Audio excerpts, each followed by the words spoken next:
இன்றைக்கு தவக்காலத்தின் 2ஆம் வாரம் மார்ச் மாதம் 18ஆம் தேதி செவ்வாய்க்கிழமை. இன்று தேவன் நமக்கு தரும் ஜீவநீர் ஊற்றான இறை வார்த்தைகள் எசேயா நூலிலிருந்து வாசகம். இயல் 1 இறை வார்த்தைகள் 10 மற்றுமாக 16 20 முடிய. எருசலேமே, உன்னை ஆளுகிறவர்களும் உன் மக்களும் சோதோம் கொமாராவை போன்றவர்களாய் இருக்கின்றனர். நம் ஆண்டவரின் அறிவுரையை கேளுங்கள், அவர்தம் கட்டளைக்கு செவிசாயுங்கள். உங்களை கழுவி தூய்மைப்படுத்துங்கள், உங்கள் தீச்செயலை என் திருமுன்னிருந்து அகற்றுங்கள். தீமை செய்தலை விட்டு ஒழியுங்கள், நன்மை செய்ய கற்றுக்கொள்ளுங்கள். நீதியை நாடி தேடுங்கள், ஒடுக்கப்பட்டோருக்கு உதவி செய்யுங்கள், திக்கற்றோருக்கு நீதி வழங்குங்கள். கைம்பெண்ணுக்காக வழக்காடுங்கள். வாருங்கள், இப்பொழுது நாம் வழக்காடுவோம் என்கிறார் ஆண்டவர். உங்கள் பாவங்கள் கடும் சிவப்பாய் இருக்கின்றன, எனினும் உறைந்த பனி போல அவை வெண்மையாகும். இரத்த நிறமாய் அவை சிவந்திருக்கின்றன, எனினும் பஞ்சை போல் அவை வெண்மையாகும். மனமுவந்து நீங்கள் எனக்கு இணங்கி நடந்தால் நாட்டின் நற்கனிகளை உண்பீர்கள்.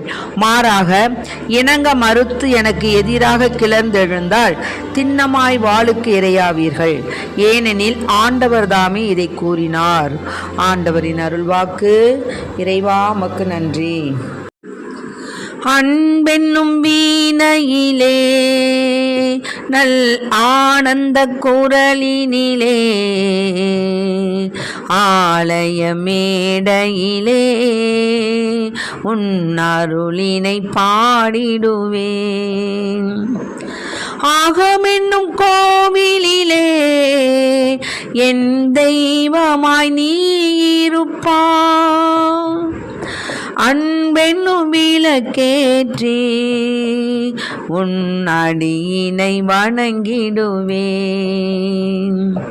அன்பென்னும் வீணையிலே நல் ஆனந்த குரலினிலே ஆலய மேடையிலே உன் அருளினை பாடிடுவேன். இன்றைக்கு நம் தேவன் தரும் ஜீவநீர் ஊற்றான இறை வார்த்தைகளை கேட்டோம். அதாவது, எருசலேமே, உன்னை ஆள்கின்றவங்க உன் மக்கள் எல்லாம் என்ன செய்கிறாங்க? சோதோம் கொமாராவை போன்றவர்களாக இருக்கிறாங்க. சோதோம் கொமாராவில் போன்றவர்கள்னால் அவர்கள் மிகுதியான பாவங்களுக்கு, ஆமாம், பாவ இச்சைகளுக்கு, உடல் இச்சைகளுக்கு, அவர்கள் உணர்வுகளுக்கு முதலிடம் கொடுத்ததுனால அந்த சோதோம் கொமாரா மக்களை போல் இருக்காங்க. ஆனால் நீங்கள் என்ன செய்யணும்? ஆண்டவருடைய போதனையை கேளுங்க, அவங்க கட்டளைக்கு செவிசாயுங்க, உங்களை கழுவி தூய்மையாக்கிக்குங்க, உங்கள் தீச்செயலை அவருடைய திருமுன்னின்று அகற்றுங்க, தீமை செய்தலை விட்டு ஒழியுங்க, நன்மை செய்ய கற்றுக்கொள்ளுங்கள். ஆகவே நீதியை நாடி தேடும் பொழுது தேவன் உங்களுடன் இருப்பார். அப்புறம் ஒடுக்கப்பட்டோருக்கு உதவி செய்யுங்க, திக்கற்றோருக்கு நீதி வழங்குங்க, கைம்பெண்களுக்காக வழக்காடுங்க. அப்போது இது மாதிரிலாம் நீங்கள் செஞ்சீங்கன்னா நான் என்ன செய்வேன்?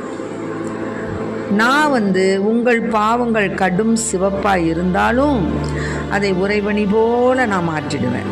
இரத்த நிறமாக இருந்தாலும் அவை சிவந்து இருந்தாலும் அவற்றை பஞ்சை போல நான் வெண்மையாக்கிடுவேன். அப்போ நான் உங்களுக்காக வழக்காடுவேன். அதனால் நீங்கள் எனக்கு இணங்கி என்னுடைய சட்டத்திட்டங்களுக்கெல்லாம் நீங்கள் உட்பட்டு நடந்தால் நீங்கள் என்ன சாப்பிடுவீங்க? நற்கனிகள். உங்களுக்கு எல்லாமே நன்மையாக நடக்கும், நல்ல செயல்பாடுகள் நடக்கும். நீங்கள் எது செஞ்சாலும் உங்களுக்கு அது வெற்றிக்கு மேலே வெற்றி தரும். உங்களுடைய குடும்பம் விளங்கும், உங்களுடைய குடும்பத்தில் சுபிட்சம் கிடைக்கும், துன்பம் நேராது. பிள்ளைகள் எல்லோரும் சுகமாக தேவனுடைய ஆசீர் பெற்ற மக்களாக வாழ்வாங்க. நீங்கள் எடுக்கிற காரியங்களிலெல்லாம் வெற்றி கிடைக்கும். நீங்கள் செய்கின்ற பணியிடங்களில் உங்களுக்கு ஆசீர்வாதமான செயல்பாடுகள் நடக்கும். நீங்கள் எதை தொட்டாலும் 1க்கு 100ஆன பலனை நீங்கள் பெறுவீங்க. ஆக தேவனுடைய கட்டளைகளுக்கு கீழ்ப்படிந்து நாம் நடக்கும் பொழுது நமக்கு கிடைக்கக்கூடிய நற்கனிகள் தேவையா, அல்லது ஆண்டவருக்கு விரோதமாக நீங்கள் என்னப்பா சொல்கிறத சொல்லிக்கிட்டே இருங்க, நான் செய்கிறத தான் செய்வேன் அப்படின்னு நம்ம பாட்டுக்கு நாம் செய்கிறதையே செஞ்சுக்கிட்டு இருந்தோம்னா எப்படி தேவன் நம்மளை நேசிப்பார்? பாருங்கள், நேற்றைய தினம் ஒரு மனிதர் எங்கள் வீட்டுக்கு வந்து எல்லா உதவிகளும் செய்து எங்களுக்கு வேண்டிய அந்த காரியங்களையெல்லாம் செஞ்சுட்டு போனார். இன்றைக்கு பார்த்தா அவர் இறந்துட்டாருன்னு செய்தி வருது. ஆக நாம் வாழ்வதும் வீழ்வதும் கடவுளுடைய கையில் தான் இருக்குது. நீ உலகமெல்லாம் ஆதாயமாக்கி கொண்டாலும் ஆத்துமத்தை இழந்தால் ஒன்று பயமும் இல்லை, ஒரு பலனும் இல்லை. நீ நாளைக்கு உயிரோடு இருப்பியா, இன்று இரவு உயிரோடு இருப்பியாங்கிறது நமக்கே தெரியாது. நாம் இறப்பதும் நாம் பிறப்பதும் இறப்பதும் நமக்கு தெரியாது. ஆக அதை தெரிந்தவர் யார்? தேவன். அப்போ அவர் சொன்னபடி நடந்தால் என்ன? யோசிப்போம், சிந்திப்போம். தேவனுடைய கட்டளைகளுக்கு புறமான காரியங்களை இந்த தவக்காலத்திலாவது செய்யாது தேவனுக்கு உகந்த காரியங்களை செய்து நாம் அவருடைய ஆட்சிக்கு நாம் உள்ளவர்களாய், அவருடைய வாளுக்கு நம்ம இரையாகாமல், அவருக்கு எதிராக அவருக்கு இணங்க மறுத்து, அவருக்கு எதிராக எழுந்தா எழாமல் நம்ம என்ன செய்யணும்? ஆண்டவருக்கு உரிய காரியங்களை செய்து நம் வாழ்வில் அவருடைய அருளையும் இரக்கத்தையும் பெறுவோம். ஆமென். Praise the Lord. மரியே வாழ்க. இயேசுவுக்கு புகழ். இயேசுவுக்கு நன்றி.